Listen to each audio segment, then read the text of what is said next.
Walking a Camino teaches you so much. That's our topic today. Thanks for joining.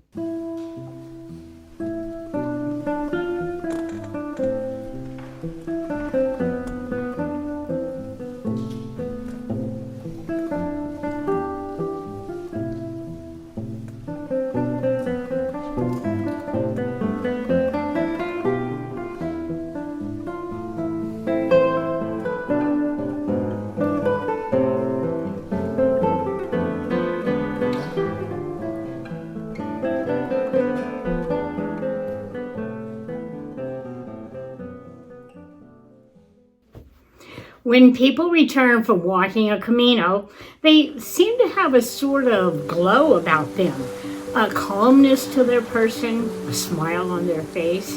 When you ask how their Camino was, they often have a hard time putting it into words.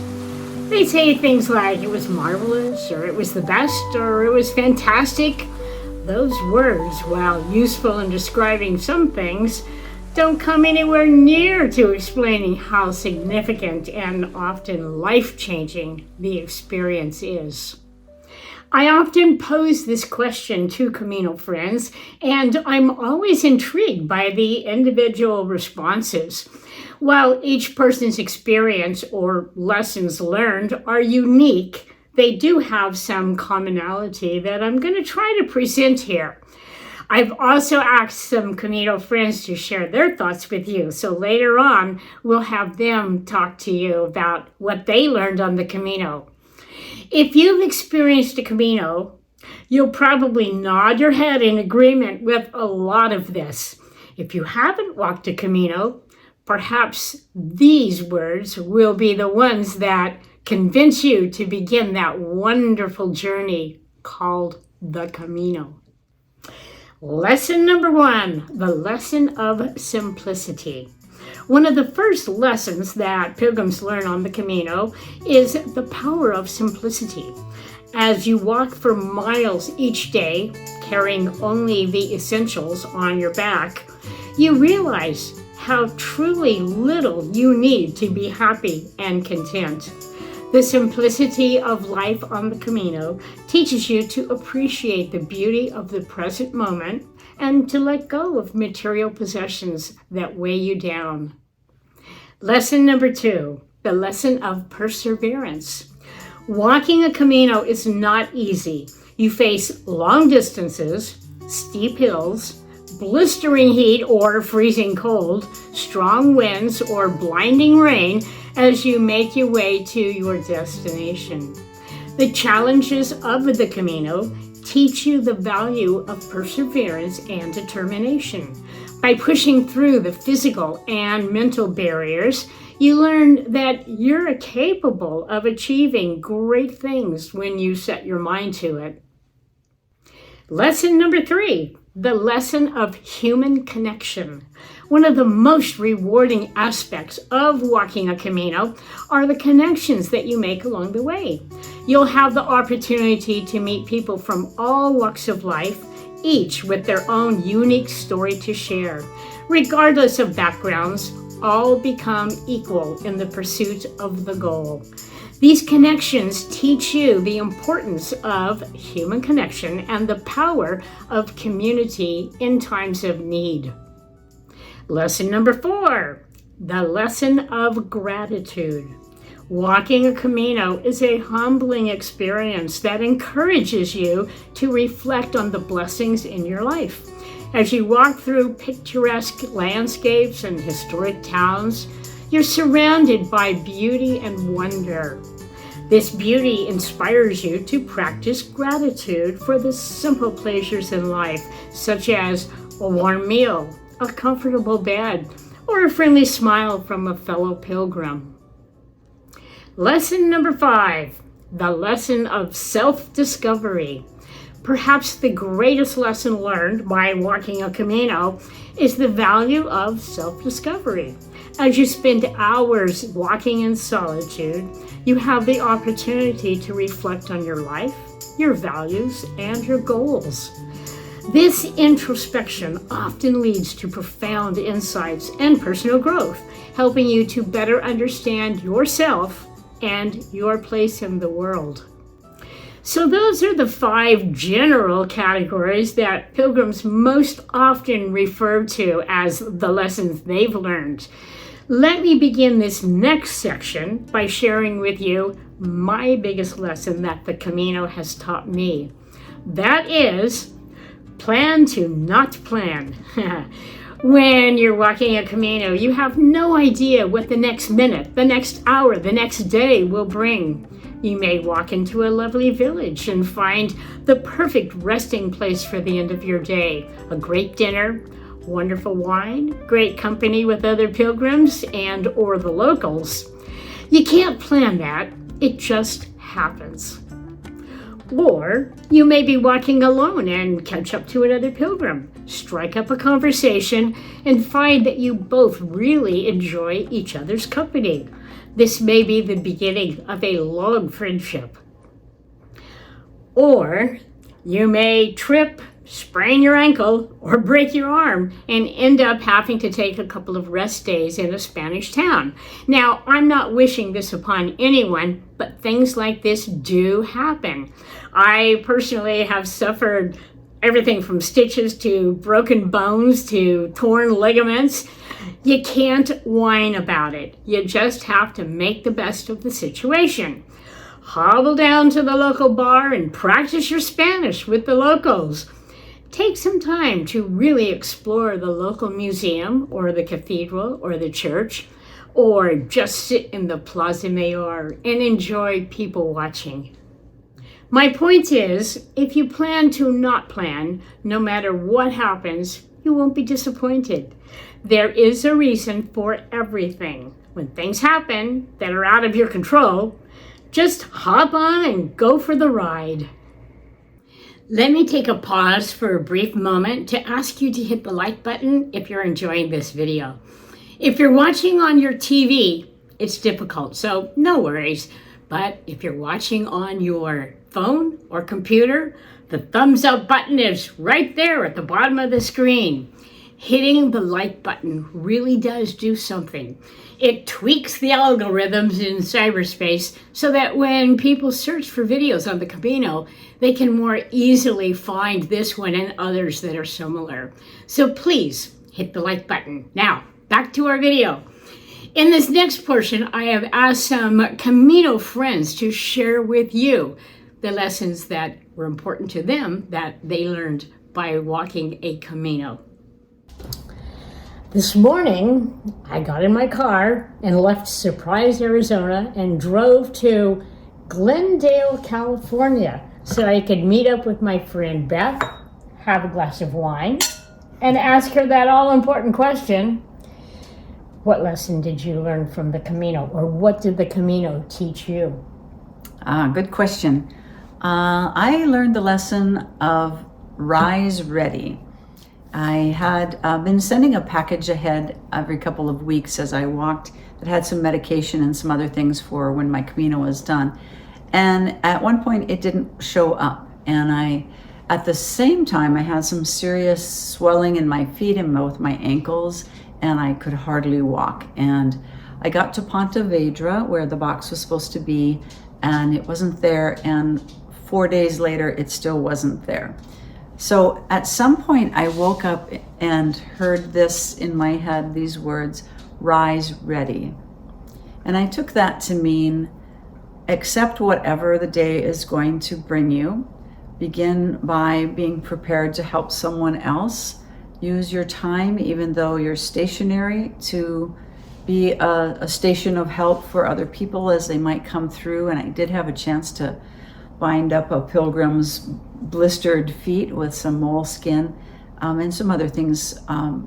But the idea of rising ready, to me, I still use it. I get up in the morning and I think, be ready for whatever comes your way, whether it's difficult or charming.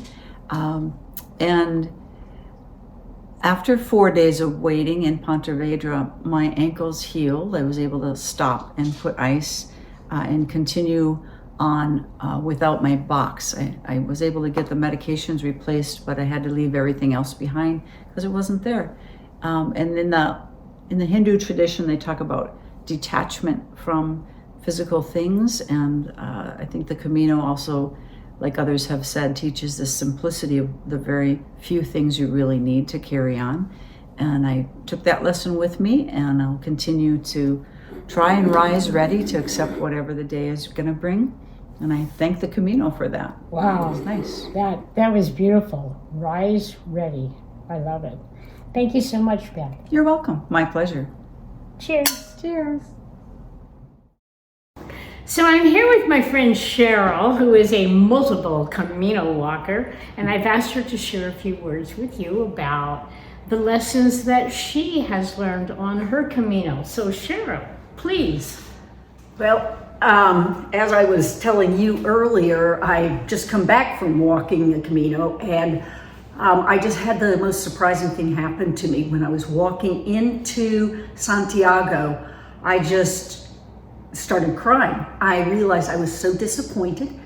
It wasn't like it had been before. It was not that wonderful experience I expected, and I was just really depressed. I mean, by the time I left the square, I was ready to never do a Camino again. And something that I've come to realize afterwards is that people talk all the time about walk your own Camino, don't do what other people expect, don't live up to other people's expectations, have your own. What do you do if your expectations are deeply, deeply flawed? And the experience that you have is just not what you thought it would be. You're going with someone that you thought would be a wonderful companion. It turns out you're not very compatible. You find the crowds too much. You have difficulty maybe with the language, just different things that make it deeply disappointing to you.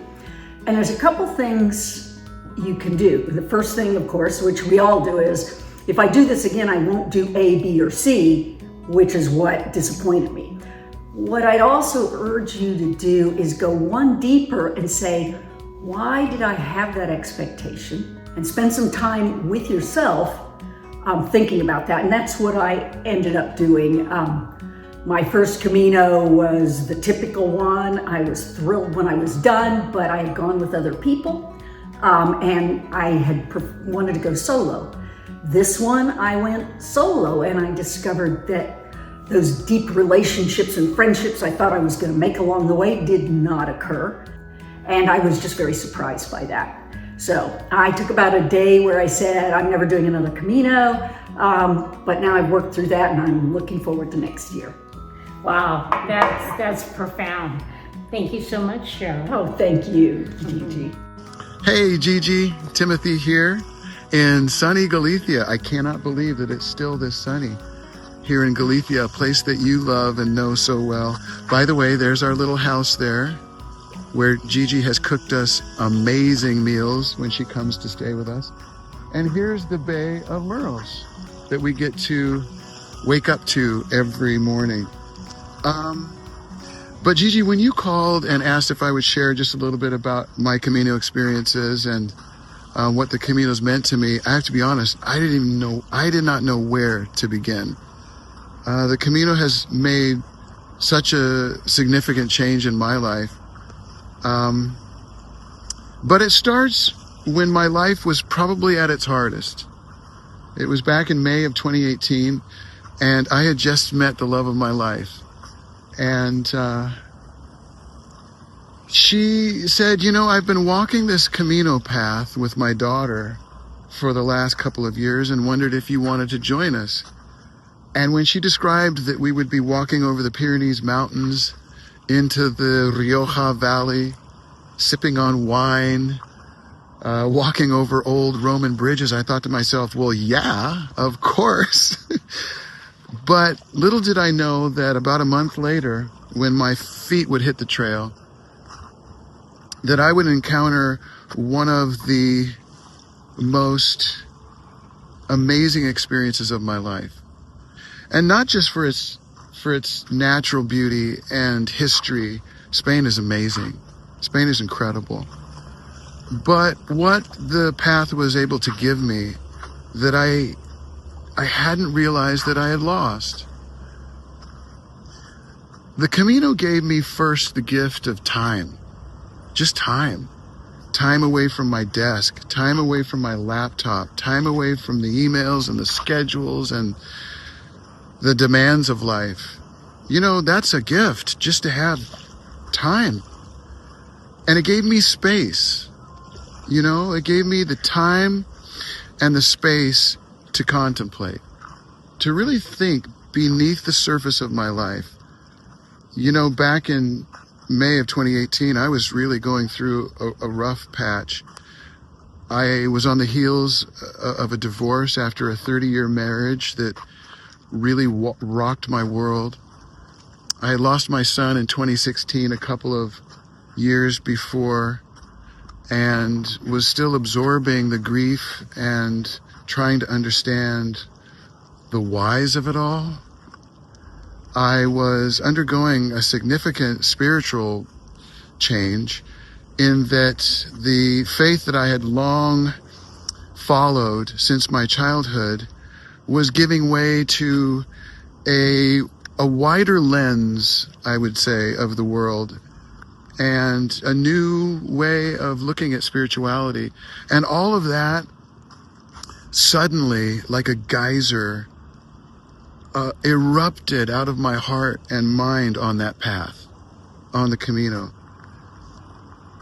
You know, when you slow your life down to the speed of your feet, you're able to start thinking, ruminating, and reflecting on things.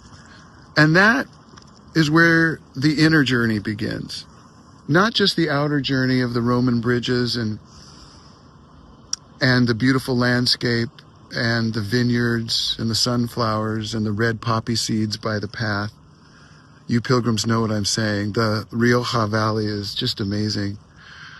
But I found myself experiencing an inner journey where I was examining who I was in a real way for the first time, where I was going, what had happened to me so far in this life, and even contemplating what would happen next. And the time and the space and the slowed down speed of the Camino was a gift. It allowed me to walk alongside others who were struggling with the same questions I was, and seeking and wanting to discover renewal. And it was just amazing that I would walk in the morning with someone from Stuttgart. I'm thinking of Marcus, who was trying to get over his cocaine habit. Otherwise, he would lose his hotel. To Sue Duffy, who has since remained such a good friend of Sharon and I, and mine, who had just lost her husband a year before, and we met her just outside of Pamplona, and really dozens of other people who were all walking in the same direction.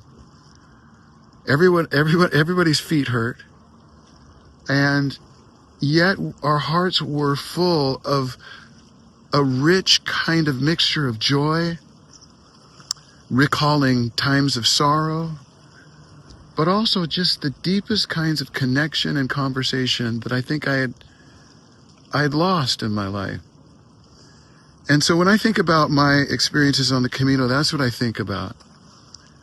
I think about the gift of time and space that allows you to rediscover yourself and also rediscover people, and the joy of walking side by side with someone, if only for a while.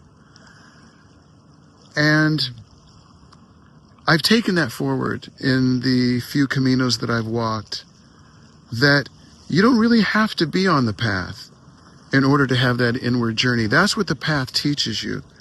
But what the Camino also wants you to know is that you can have that same inward journey in the Camino of life, and that you can slow down your life to the speed of your feet, and you can push away from that desk and those emails and the hurried pace of life to rediscover yourself, to seek for meaning, and also to walk alongside others who are seeking the same.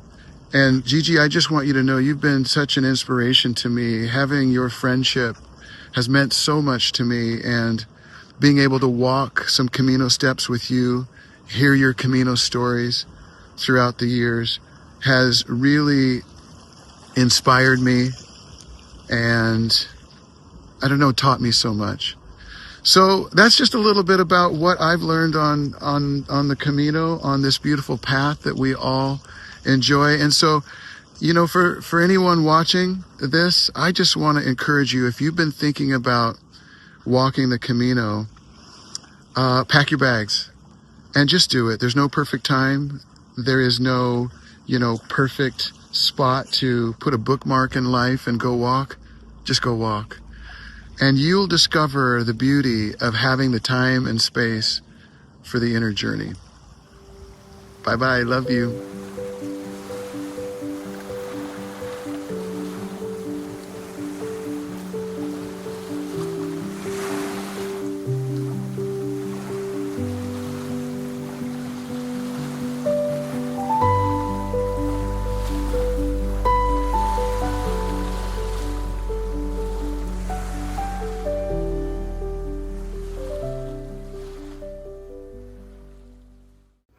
If you're considering walking a Camino or walking another Camino and need information or help or just have a question, please leave a comment in the comment section of this video. We have a large Camino family who is knowledgeable in every aspect of the Camino. We're all delighted when we get a chance to share with others about what we so greatly value. Now then, on to some music. The selection for this video is perfect. It was written in the mid-60s and reflects the trauma that America was in the midst of at that time. It was first heard in the movie Good Morning Vietnam. This song was recorded by Louis Armstrong. It is What a Wonderful World.